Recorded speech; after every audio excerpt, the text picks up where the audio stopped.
My fiance keeps letting her abusive family walk all over us, and I'm tired of being stepped on, so I'm giving her one last chance to cut them off or I'm walking away forever. Posted by you/TruthInfinite8073. I've been dating my fiance for 4 years and have been engaged for 7 months. We were trying to plan a wedding for roughly fall next year, but now I'm not so sure. For background, her childhood was terrible and abusive, to put it mildly. Her parents are raging narcissists, and she was the scapegoat for her 2 brothers. She was abused and thrown out the moment she turned 18. However, she was a great student and hard worker, so with some scholarships and a part-time job, she has built a great career and is quite independent. The problem is that she still has contact with her family. None of them have changed. Well, actually something has changed. They have become more financially dependent on her over the years. They enjoy slowly creeping back into her life and emotionally blackmailing her for support or whatever she can do. They're not pleasant about it either. They're rude, smug, and generally enjoy being a nuisance. And my fiancé can't say no, no matter the horrible things they say or how they outright try to intimidate her openly. I've always known her family history and have always supported her through the issues with them, but in the last year or so, they've become far more brazen and asinine. They come over to our house more often and make messes all around the place. Her mother acts like she's the effing stepmother from Cinderella. Her dad helps himself to all my drinks and empties out half the fridge. Her brothers stop by occasionally to act as mouthpieces for their parents. They practically trash the place and leave us to clean the mess. And where is my fiancé in all this? Quietly standing in the corner, practically shaking. I'm no fool here, there is legitimate trauma. She has a need to feel loved by them and hopes they will appreciate her. Before one of you noble commenters states the obvious, she's been in therapy for this for years. I've tried to establish boundaries. For nearly 2 years, I've been trying to push these clowns away. But this is her house she purchased, and no matter my financial or other contributions, she won't let me have a say on who comes into her house. She's been beaten down mentally and emotionally by them for so long. She recently told me that she wants to earn their approval, that they were right about her, and that she needs to be better for them. I've had too many emotional conversations with tears and begging to count, hoping she will take the steps to get better. But she's an adult, I can't force her to do anything. I love her, but I can't help but feel so resentful of what she's doing. It's agonizing watching someone you love, someone who you know deserves so much better, openly destroy themselves for people like her family. It's been painful watching her cry herself to sleep one too many nights because of them. I've tried too many times to help her get out of their clutches, but I have to think of the future. What happens when we have kids? What happens when she is postpartum and invites them over? What happens if there is a medical emergency for either of us? What if our finances get tight and they still demand money? This is the in-law family from hell, and I won't be able to avoid them. Tomorrow, I'm going to tell her that I want to delay the wedding until firm boundaries are established. If she resents it, I will walk away. I can't do it anymore. I refuse to watch this any further. Update 6 days later. The night after I made the first post, I decided that I was going to have a heart-to-heart with my fiancé about her family. However, she came back from work the next day early, and since I was already off that day, I initiated the talk a little sooner than I had planned. Essentially, I told her that this arrangement was not sustainable. I did not feel comfortable marrying her due to how much involvement her family has in her life, and I certainly did not feel comfortable bringing a child into this world with them. I didn't want to tell her to go no contact with them, but I did request strict limitations on their visits and what they can do around the house. I also suggested couples therapy before marriage. She wasn't happy. She stared angrily at me while I spoke, then started yelling at me when I finished. She told me I don't understand their dynamic and that it worked for her. I told her that they're abusive users who will bleed her dry and that I have never seen them show any decency to her. She responded that she just had to work harder for them to appreciate her. I basically yelled at her that a parent's child shouldn't have to beg and plead and work to be loved. I finally told her that she needs to set limits with them, or I will walk away. She was livid, and since I was living in her house, I was kicked out. So, for the past few days, I have been staying in a hotel, and my stuff has been taken out and put into storage. Frankly, it's been great. I am going to stay with family for a few weeks around mid-July, and after that, I'm going to go house hunting for myself. I have spent the last couple of days relaxing, catching up on movies and video games I haven't had time for, and coming back from work to a quiet room without her family tearing the place apart. Yesterday, however, things came to a head. We have basically been no contact since she booted me out, but I know every Saturday her family loves to spend the afternoon over, and she uses me as a shield from their abuse. In a very petty move, I simply kept my phone muted all day and played video games. I knew she would call for help with her family, and at this point, pure resentment was kicking in. I wanted nothing to do with her issues. By the end of the night, she had sent me over a dozen texts and finally 2 frantic voicemails begging me to come home. I decided to go over to check on her. Long story short, she was sobbing in the living room, and when I came to talk to her, she was practically crushing my back, hugging me and sobbing. I gave her time to cool off and asked what happened. Long story short, her parents and brother came over to demand money from her and say horrible things to her. She wanted me to come over to help, but I was ignoring her. When she tried to have one of her friends help out and everyone basically said, "Hell no," it all started clicking for her. She kicked her family out, but not before they said some utterly vile things to her that I won't repeat. She kept apologizing to me and begged me to come home. I told her plainly that I had started to build up heavy resentment towards her for some time. While I loved her and understood it was trauma and not her being outright abusive, there were major issues that would need to be addressed if we were to move forward. 1. She sells the house and moves. We make roughly the same amount of money, so we will buy a house together. I am a grown man, and I will not live in a house where I have no equal agency. 2. Her family will never step foot in it. They will never come over. They will be treated very threateningly by me if they try to come in. 3. She gets a new therapist, and we start premarital counseling. 4. She never makes me interact with her family. And 5. We will go low contact with her family right now, but make no mistake, we are working towards full no contact on her end. I told her I love her, that we have been together for a while and have beautiful memories together, and that I know she is suffering from abuse. However, these conditions are non-negotiable. If she has a problem with any of them, then we have to go our separate ways. She told me she's realized for a while now that her family is toxic and unhealthy, and she wants to make changes. She has accepted my terms, but some of these will take a while to see through. For now, I'm going to stay in the hotel until I head back to stay with my family. She is welcome to come over, but I have made it clear that her house is not somewhere I want to go. Her and I are both off tomorrow, so we will spend the day here and maybe go out. This is obviously not over yet, but I might not post anything else until mid-August or so.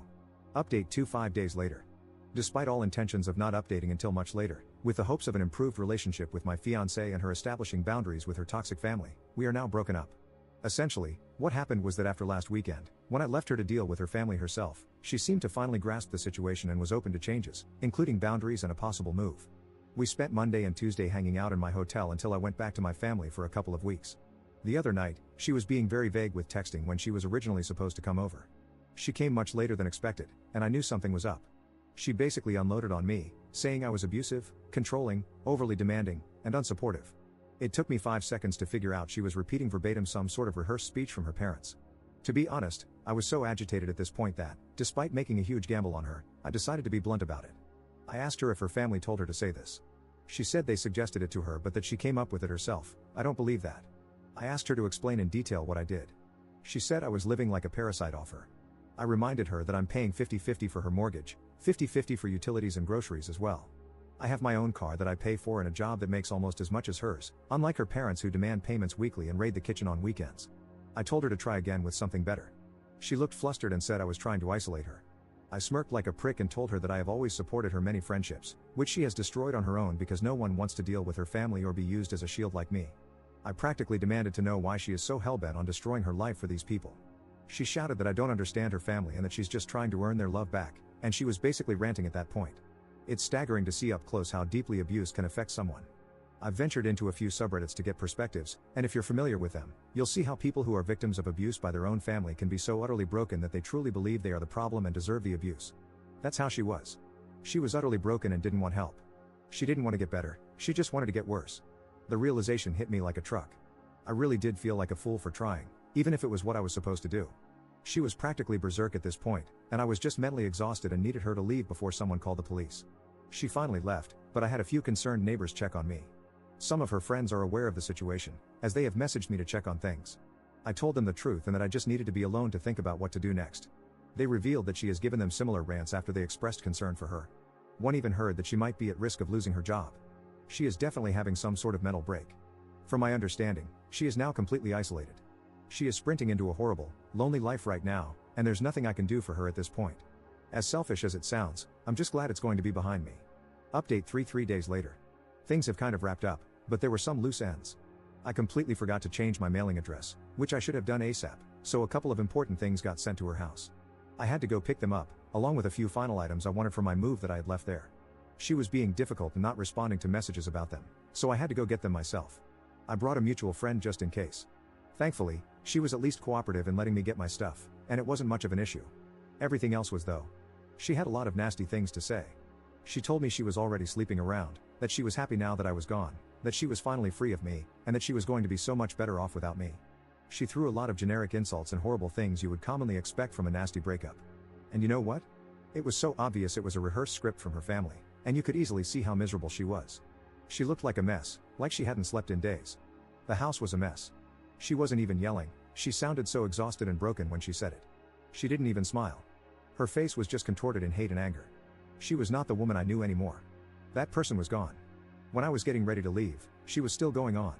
Fed up, I told her something along the lines of, "Congratulations, your friends are gone, your human shields are gone, your engagement is over, your support is gone, anyone who ever treated you like a decent human being is gone, and it's just you and your family now. I hope you're happy while they bleed you dry." It probably didn't go exactly like that, but something similar. She just stood there. Literally, she just stood there, looked at me with indifference, and walked away as I walked out the door. As we were leaving, our mutual friend, Tiffany, asked if I was okay. I reassured her that I was and that I'm just trying to get myself set up to go home next week. She also confirmed that she heard my ex did lose her job for not showing up for several days and basically ghosting them. They're going to try an intervention next week and asked if I could participate, but I'm not delaying my travel because, frankly, I just want a clean break. I know for a fact that if I stay involved, I'll only be witnessing a slow descent into either a complete breakdown or worse. I just can't do that. Despite all this, I'm actually excited for the future. I've realized that I ignored way too many red flags at the beginning. Even with everything that happened, I know I'll be doing well and I'm going to be alright. I expect this to be my final update. I'm still in town until Sunday afternoon, so something could happen while I'm still here, but if anything does, it won't be exciting. Update 9 days later. I'm currently back in my home state with family, refamiliarizing myself with the area. I have 100% decided to stay here permanently and am starting the long process of looking for homes in the area. I've been doing great and hanging out with friends and family. A couple of mutual friends with my ex-fiance have let me know what's been happening, and things finally seem to be getting better. The plan was for an intervention on Sunday, but Saturday night, after her family visited again, she called friends in an absolute manic state. It finally seems to have clicked how badly she screwed up. It was a full-blown panic attack and meltdown, which ended with her in the ER. Needless to say, she finally admitted how miserable she is and that she's messed up her life badly. Apparently, she tried calling me, but I had her blocked. She still has her job, and the info about her losing it was wrong, but she's hanging by a thread there. Her boss has basically ordered her to use her PTO for a few weeks to get her head on straight. She's a valuable asset there, and they are trying to make sure she can fix herself before they pull the plug on her. Her friend group is extremely close. My ex was someone who was a very helpful and supportive friend, so it makes sense that her group is going this far in trying to help her. However, it's an unspoken agreement that if she goes back to how she was again, they are all prepared to let her sink on her own. She's doing as well as can be expected. Her family has continued to harass her with calls and messages. They've tried showing up at her house but have been firmly redirected by friends and even neighbors. I hope she truly understands the kind of support system she has. As trashy family disputes usually go, her parents and brothers have taken it to Facebook. From what I heard, this has actually been in my ex's favor, as it has exposed their behavior to many more people and seems to have shut them up for a little. Finally, she had one of the mutuals pass a message to me. Essentially, it was her admitting all the horrible things she said to me were not true and were influenced by her family, as I knew they were. She apologized for how things ended and hoped we could one day reconnect. Sadly, I had to relay that we need to stay separated for good and that she just needs to focus on her healing. I told her I still care for her and wish her the best, but this needs to be our goodbye. The message seems to have been passed along, and her friends are helping her process that. She's got a long way to go, but I hope she can find her peace as I am finding mine. Update 1 month later. I didn't actually think I'd post another entry to this mess. I've been doing very well since I came back home. All of my stuff made it back here, and I am currently set up with my family while I house hunt. I've gotten my job set up here and have been back to work this past week. I occasionally come here to comment and crap post, but that's it. Unfortunately, despite all the intentions of my ex's friends, the situation is now truly over in the worst way, and the friend group has been shattered as a result. My ex has taken her own life. Pretty much everything I'm going to relay, I learned last night. Since I left, her friends have been helping her get back on her feet, pushing her toward better therapy, helping her establish boundaries with her family, and getting her out of the house. They truly went above and beyond. However, Tiffany, the friend who was there helping me the last time I talked face to face with my ex, began to grow suspicious when she saw my ex becoming touchy-feely with her boyfriend, Daniel, when they hung out at her house. I don't know too many details about when push came to shove, but she eventually got a hold of her boyfriend's phone when he was asleep and found very intimate messages between them. As a giant shocker to me, these dated over 5 months back. Tiffany obviously lost her crap and told everyone. What no one could have expected was the crap show that followed. Daniel, Tiffany's now ex, in a massive screw-it move, threw another member of the friend group, Joseph, under the bus, claiming he had helped cover for him. Joseph's girlfriend, in turn, dumped him and kicked him out of her house. A friend group consisting of around 9 people, including my ex, practically exploded, and the only people who still talk to each other are Tiffany and Joseph's ex. Mind you, as I was being told this, I was informed that although I have been away for around a month, all of this happened literally in the first week. Immediately, my ex lost her entire support system and was essentially fully blamed for everything. This only exacerbated her already declining mental state. Of course, everyone wanted to know why she did all that to one of her best friends. She just gave the usual spiel about how they had grown close, he was a good support system for her, and, of course, she had told her family about him, and they approved of him instead of me. The night I left her house to go to my hotel, she then invited him over. Apparently, Her endgame was to leave me for him eventually. However, he wouldn't leave Tiffany for her, and he utterly loathed hearing about her family, so he obviously wouldn't go for anything more than a secret affair. I truly imagined I would be far angrier than I was, but I had already begun to move on. I had recently done a full health exam at my new doctor's office and received a clean bill of health, including no STDs, so I didn't have to worry about that. Frankly, it just wouldn't do any good at this point. I was told that I wasn't informed earlier because, honestly, no one knew how to drop that on me so late in, which I understand. So yeah, my ex was completely ostracized, even by Tiffany's ex, who just outright disappeared. She was blocked and left to deal with her problems herself. Tiffany only knew that she had finally lost her job for good and basically spent all her free time with her family over. They had finally won, in a way. 2 nights ago, it was discovered that she had taken her life in her home. Her family found her. One of the members of the old friend group who lived nearby showed up at her house when the medical team arrived. Her family was there and seemed like they couldn't care less. Tiffany called me last night just to give me a heads up. There were several notes, and she as delicately as possible asked me if I would want mine just for closure. I really don't know what to do about that. I am feeling so much mental whiplash right now. I truly never knew this woman at all. Over the past month I've been home, I've had to accept that she was abusive in the relationship, putting me through hell with her family. Now it seems like that was a way to try and drive me off so she could be in the arms of another man her family seemed to like. Which, frankly, makes me even more confused. What did he have that I didn't? Did they just enjoy messing with her life? Was anything with her real? Was anything with the group of people I spent years of my life with even real? Being back here is the best decision I've ever made, and now I have full confirmation of that. I can start some therapy to process this mess, spend time with an actually trustworthy group of people face to face instead of online, and I have family close by for support. But yeah, this is going to mess with me for a long time. Commenter. Op. Do not read the letter. It will do you no good. Give it to your therapist to read, and have them reseal it in another envelope. Let them decide, based on your mental health, when or if you should ever read it, or if it should remain unread and be burned. Op's response. I'm not going to bother with the letter or anything else regarding them. It's time to move on with my life.